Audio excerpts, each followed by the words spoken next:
So, how does Socrates respond to these counter theories? Wouldn't call them objections. These counter theories of the relationship between psyche or soul and body. If Socrates' basic theory is that these things separate at death and that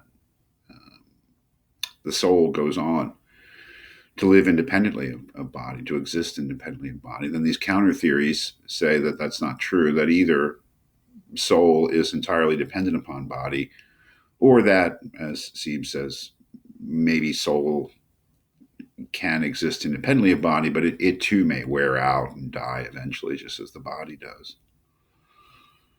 Well, he does have responses of different sorts, and it's interesting. I would say that the first counter theory, the simius theory about the soul as harmony, is by far the more interesting one, but Socrates spends less time on it.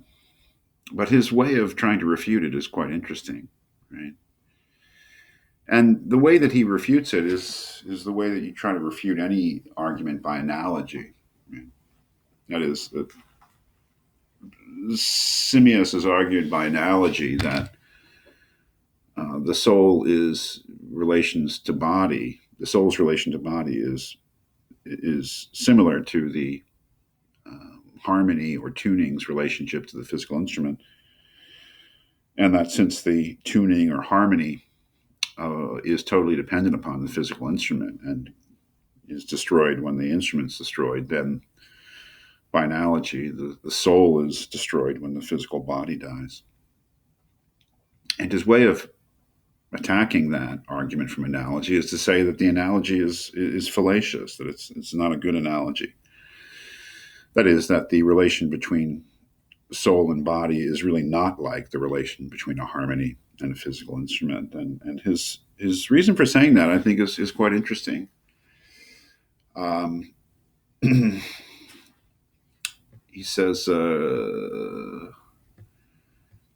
here, and this is around 92, just below 92e, around right here. He says, "Let me put the matter, Simmias, in another point of view. Do you imagine that a tuning, harmonia, or any other composition can be in a state other than that of the elements out of which it is compounded?" And Simmias says, "Certainly not." That is, if the harmony produced by a musical instrument is totally dependent upon the state of the musical instrument. Right? So that if you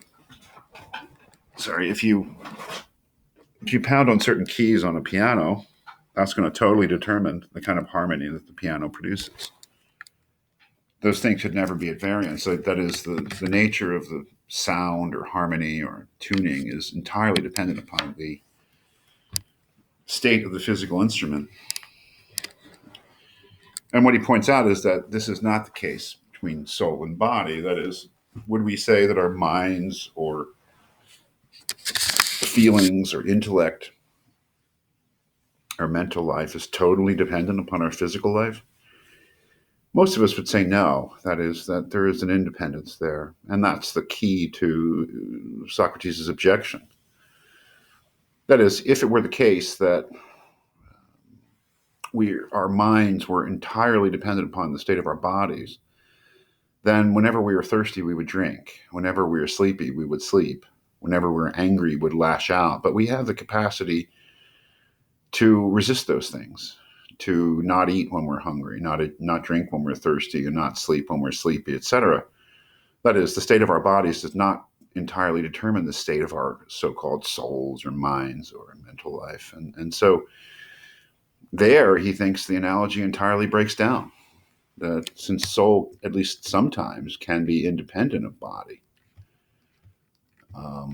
then the relationship between soul and body must be different than the relation between a harmony or a tuning from the physical instrument. And again, he disposes of this fairly quickly.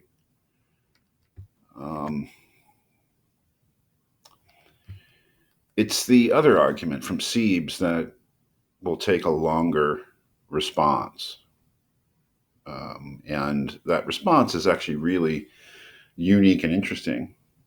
in terms of all the Platonic writings, and there are many dialogues. There's nothing quite like this. This is a story that Socrates tells about his own philosophical development that he thinks is necessary in order to meet Siebes's idea that the soul can wear out, that it's the kind of thing that can wear out.